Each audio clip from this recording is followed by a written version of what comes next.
see you. So it looks like Instagram has popped up. So in the interest of time, I'm going to go ahead and start with you guys. Okay, we have Facebook and Periscope joining us as well. Hello, everybody. Thanks so much for joining. So good to see you guys. Very, very happy to see you. So I'm going to the chat screen right now. So if you have questions about mental health concerns, if you have questions, it doesn't necessarily have to be about this topic.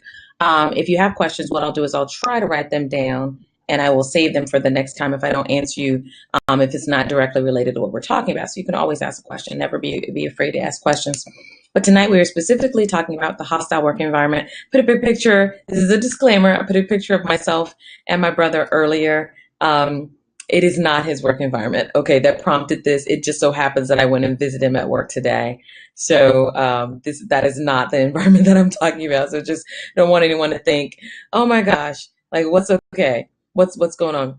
So hello, how are you doing? Hello, how are you doing? So tonight we're talking about how to deal with hostile work environments. And for those who don't know, I am Dr. Virginia. I am a licensed board certified psychiatrist. And what I do is I help people to transform their lives by developing a mindset for growth and success. The way that I do that is I bring my spiritual wisdom along with my psychiatric training, my scientific training to help me out. And I'm moving my camera to make it just so that I can see the comments from those who are on Periscope and Facebook. And Instagram, I can see your comments over here as well.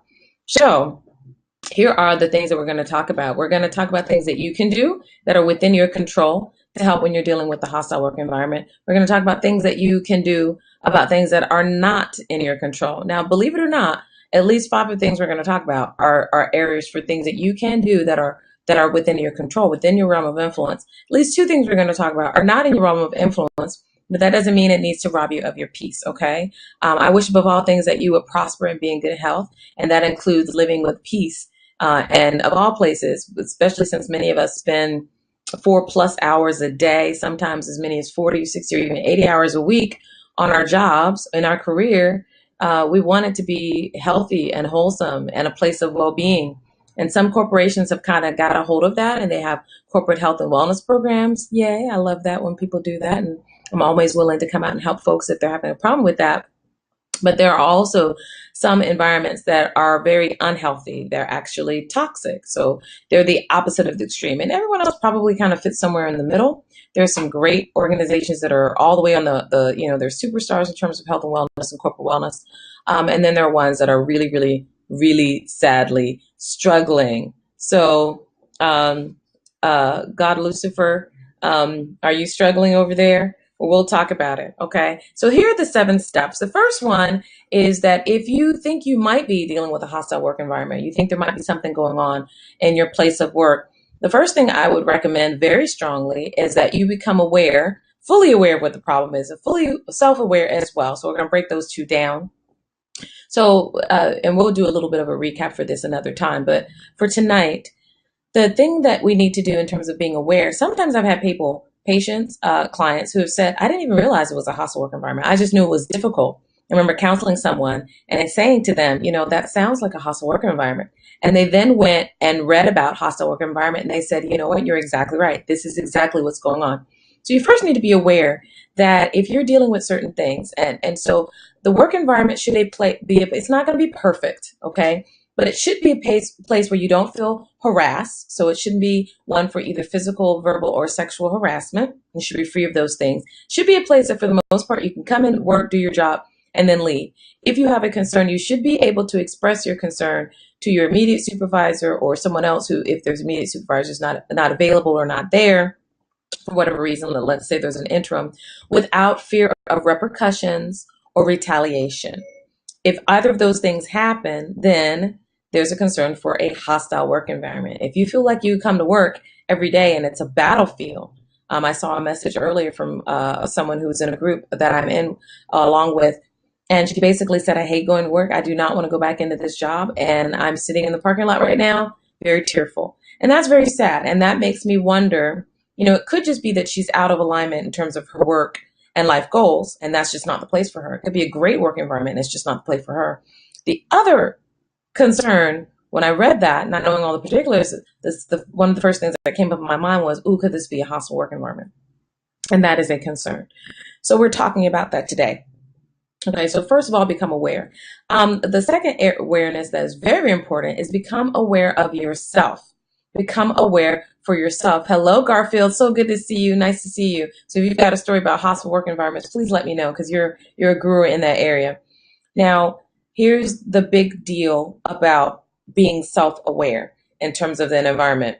You could be adding to the environment. You could be taking away from the environment. I've also worked with a person who it just seemed like the work environment was very hostile, and it was, but it wasn't always a very hostile place to be. For this particular person, the concern was that there had been a communication breakdown, and then there was an atmosphere of tension.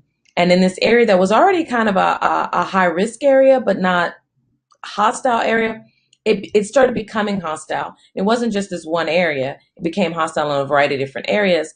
But in this one particular area, it became particularly hostile because there was tension, and the mounting tension, you feel like there's a tension in the air. So you have to be aware also, are you adding to? Okay, you should be adding to any relationship that you get in as opposed to subtracting from it.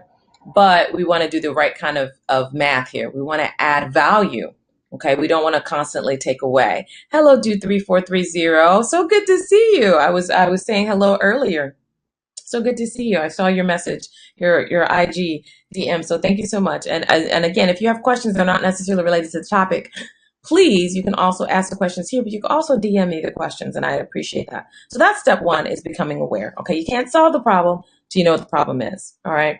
The next issue is document, document, document. In real estate, it's location, location, location. For hostile work environments, for difficulties at work, difficulties in your career, document, document, document. You're thinking about leaving and becoming an entrepreneur, document the process that are working for you on your job, document the process that aren't working. If you say to yourself, when I leave and start my business, I don't want it to run like this, document that. So you know that when you leave later. But when you definitely know it's a hostile work environment, document these, put these things. And these are the areas that I say to document. Number one, the date and the time. Number two, who's there, i.e. witnesses to what you're saying is happening. Okay, number three, what actually happened. And then number four, please keep your bias out of the what happened, and then share any additional things, okay? And keep it, I usually tell people to keep it in like a notebook, one place you're going to find it, not having scraps of paper all over the place. You have to keep scraps of paper, keep it in a folder. So that's the documentation part. The next step is to make sure that you are collaborating and not competing, okay, or causing chaos and confusion or delays. Like Thomas the Train, Mr. Topham Hatt says, Thomas, you have caused confusion and delay. You do not want to cause confusion and delay on your job. You want to be adding, again, in the proper way, not adding to confusion, but adding to the workplace environment being more pleasant and wholesome. So the people that you know that are not hostile and the ones that are actually doing a fairly good job, those are folks that you don't want to be in competition with. You kind of want to get them on your side. You want to collaborate with them. If there's a concern, if you're saying, hey, you know what, this isn't right, and I think we should do something about this, get them on your side and say, how can we make positive changes here? It's not for, it's not getting them on your side so that you can later, drag them into court or later, make an example of them or make a bad example of the boss. But you want people there that are going to help support you. There may be really difficult days that you have at your job. You may just need to put your head down and cry, or go take a break and relieve yourself, or go in the closet and just kind of get yourself together, or leave the boardroom and go to the bathroom and, have a prayer session, whatever they may look like. It's always nice when you have collaborators who can cover for you. Always nice when you can tell somebody, look, I'm having a really hard time today. Can you pray with me? Or can you give me a break? Or can you cover for me while I go take a moment? It's really nice to have that. If you're all alone, maybe the only person on your job that's dealing with this, that can be really difficult. So make competitors your collaborators, okay? People that you might have looked at and thought, maybe they don't really understand, or maybe they're out to get me. Maybe you might want to rethink that. Okay? Here's another thing as it relates to that. Remember I said these are things that you can do for yourself. Get your flesh under control. And a lot of these tips and tools are actually from someone who is going through an issue right now. Lots of the work I do is with workman's compensation, PTSD, and trauma.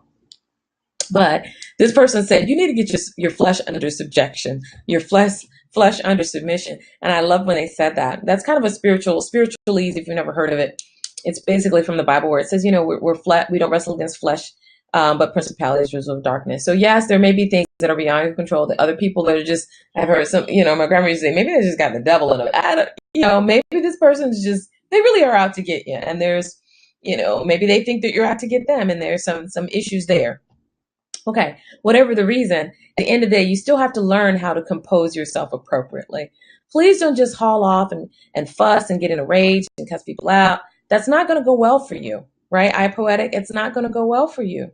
So I'm glad you joined as well. It's not going to go well for you. So what you need to do is learn how to put your flesh under control. You may want to curse your supervisor out. Don't do it. You may want to fuss and argue a point. Maybe it's not worth it. You sometimes have to pick your battles, which means there are times you're going to have to zip that or just give a pleasant smile and just say, I'd rather not get into this conversation right now. Perhaps you should just send me an email. Perhaps you should just send me an invoice or just send me a message about this. This actually came from, I want to say it's from Tim Ferriss's 4-Hour Workweek. He actually had in his book, he said, when they're trying to do emailing and getting people to not have to do emails and check emails multiple times a day and constantly be caught up, he said, put a set of auto reminder that says, I check my email twice a day at 8 a.m. and 4 p.m. or twice a day or once a day at 4 p.m. Please understand if I don't immediately get back to you, it's because I'm doing work and I am addressing the internet, addressing the emails or other needs that I receive prior to your message. But just understand that I will check email and hopefully respond to you within 24 to 48 hours. Just a simple autoresponder to let people know, hey, I'm on it. So send me an email. If I look like I'm busy and I can't talk to you, nip it in the bud. It doesn't have to be an argument. It doesn't have to create tension in the workplace. You're just setting those standards and people will respect that and they'll respect the boundaries. So that'll be another mini tip in terms of the flesh is set appropriate boundaries and then people they'll follow the lead that you set. Okay. They will follow your lead. If you don't respect yourself, they're not going to respect you. Okay. Excellent point recently, even for myself. I was talking to myself in that one. And that leads us to one of our other points here. I think we're on point like maybe number 5 here. I've skipped around a little bit, which is restore value to your name. So be a woman or a man of your word. If you say you're going to do something, do it. If you 15-minute break, I need a moment. Take a 15-minute break. Take a moment. I need to get up from my chair and go blow out for a minute. I don't want to get into an argument or conversation that's going to lead inappropriately. Take your 15-minute break and come back. Please don't take your 15-minute break and extend it to 30, 45, an hour, and they don't see you and they're wondering what's going on. Okay? Add value to your own name, especially if you feel like someone is trying to run your name through the mud. If you feel like someone has bad intentions and they're trying to give you a hard time, please don't give them ammunition. Please do not give them the bullet and the gun. Don't do that. Make it harder for them to give you a hard time. Be a woman or a man of your word and add value. Add value. Remember, this is the positive math here. You don't want to subtract from yourself or subtract from others, okay? You want to give them reasons to commend you and praise you. Dot every I, cross every T if you have to. This is another area of documentation, not just documenting the inappropriate things that have happened, but perhaps you also need to document areas where people have thought that maybe you're not doing such a good job. Okay? Maybe you need to document that in certain areas that you are doing a really good job. Document that you're doing the things that you need to do and are appropriate in a variety of different ways. Okay? Couple more thoughts and we are done. So we've talked about being aware of the problem, including yourself and what's going on with the problem. Documenting, making sure that you're documenting things, making sure that you are operating in a spirit of collaboration as opposed to competition. Okay, that you're getting your flesh, getting yourself under control and keeping yourself under control, taking the breaks if you need to, restoring value to your own name. So if you're saying that you need to take a break, you need a moment because, you haven't, handled some stress or some concerns in an appropriate manner for a moment and you just need to get yourself together, then what do you need to do? Take the 15-minute break, but take a 15-minute break. Turn around and come back after 15 minutes. Don't be gone for an hour. Okay? This is related to it. When you're put to the test, get your head down, grind through it, and pass the test. Okay? who knows? This may be a test. Hey, Yana, so good to see you. So wonderful to see you. This may be a test, okay, in one of two ways. One, yes, they may be, the folks at your workplace may be intentionally making things a little bit more difficult for you than they need to be out of malicious intent, but they could also be doing that to give you an opportunity to shine. Okay. So when you're put to the test, actually do what you need to do to pass the test. And this is something I saw in actually a really good movie. And this is actually a true story. There's an additional. So let me tell you the movie one first. The movie one was, if you've ever seen the movie Courageous, they bring this gentleman in and he's new to the job. And they basically say to him, when the shipment, we want to elevate you, we want to promote you. But when the shipment comes in, it's going to come in for 10. We want you to say that you only received 8. That's all you have to do. When it comes in for 10, say you only got 8. And he goes home and he really wrestles with this because he says, I'm new to this job. I really like the job, but I don't want to lie. And the wife says, well, maybe it's not lying. We really need this job. We're doing well. Maybe it's not lying to say there's only 8. How do you know what they're going to do with the other 2? And then she says, well, but I trust you and I trust God. So let's pray about it. And when they go back, when they're there, basically she says, or he says, I like my job and I want to do the right thing and I want a long career here, but I cannot be dishonest. If 10 come in, I have to document 10. I can't document 8. And they look at him and they said, you know what? We've been waiting for someone like you to come in. And we're giving up hope that anyone who had honesty, integrity was going to come through the door. So that was an actual test that they intentionally put him through to show whether or not he could be honest and trustworthy. Okay. And that was helpful. Okay. Erica, it's so good to see you. Thank you so much. That's my baby bro. One of the other baby bros. I got a lot of baby bros. I got a lot of baby bros. I got a lot of brothers. So either way. So they could be putting you to the test. Do your best and pass the test. Okay. If you are trying to study to get your journeyman's, your electrician's license, you're trying to study to pass your board exam, you're trying to study to do whatever, study, grind it out, pass it, show them that you can do it. I've had folks say that their job really is on the line if they can't pass this or pass that, do this or do that. First of all, I believe that promotion comes not from the east or the west. Promotion comes from God. That's first of all. I believe that. And I believe that he will help you do the things that you need to do. Yes, he's the one that gives promotion. See, look at that. I Poetic, we're right on the same page. So if that's happening, if you're seeing that someone is trying to put you to the test, do what you need to do to pass the test and keep it moving. Okay. And don't automatically think, oh, they're just doing this because they want to hurt me. Hey, they could be doing it because maybe someone's on your side and they really want to promote you. Okay. And the last thing, the seventh thing that I'm going to say, if you're working in a hostile work environment, please don't be discouraged. Okay. Please don't be discouraged. And I know that may sound pat and that may just sound, blasé, but I really don't want you to be discouraged because, again, just like I Poetic said, this may be a stepping stone for something greater. I literally heard this. This was actually a teaching from Joyce Myers where she says, when God doesn't pick you. She has 2 teachings, a longer one, just like a 40-minute one, and another one is like 20 minutes that I recently heard. And she said she basically had been told to do something that she felt she was supposed to do by God, and she didn't do it. She got a part-time job instead. And she got fired from her part-time job. And she says, I've never been fired from any job. I've always been done well. And she said, but there was just someone who she just didn't work well with, and she got fired. And at the time, it really bothered her. But later on, she was able to see that this fairly hostile work environment that she was in and this not good, the things that were happening to her that didn't seem good were still working out for her good. Okay. She was basically in a place where she had the opportunity to kind of be pruned for a while. And then she was able to learn through those challenges some great lessons. Okay. And that have helped make her the woman that she is. So please don't be discouraged. This setback may literally be a setup. You probably have heard that phrase before. Your setback may be making room for a setup. Okay. So I don't know who that's for, but I just want to tell you to be encouraged.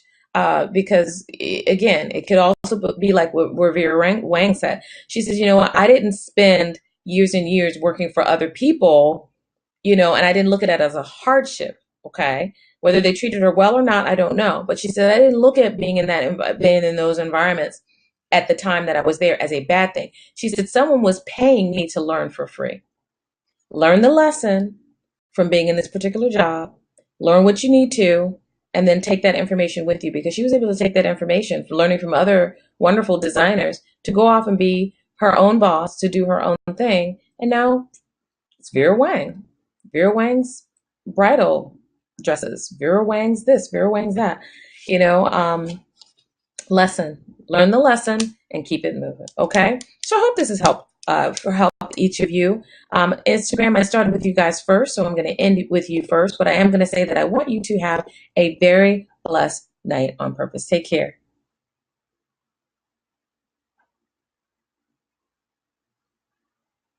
And my lovely folks who are here on Facebook and Periscope, I think we've got some YouTube folks as well streaming in, or this is going to go, and hopefully we'll see. We'll see about editing it and everything.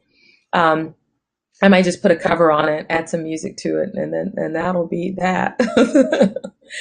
But we didn't have a lot of questions that came through during the time. We had more comments than questions, which was nice. But if you do have a question, leave it in the comment section for both Facebook and for YouTube. The folks on Periscope, for the folks on Periscope, go to Twitter and send me a DM. Okay? All right, you guys have a very blessed night on purpose. Take care.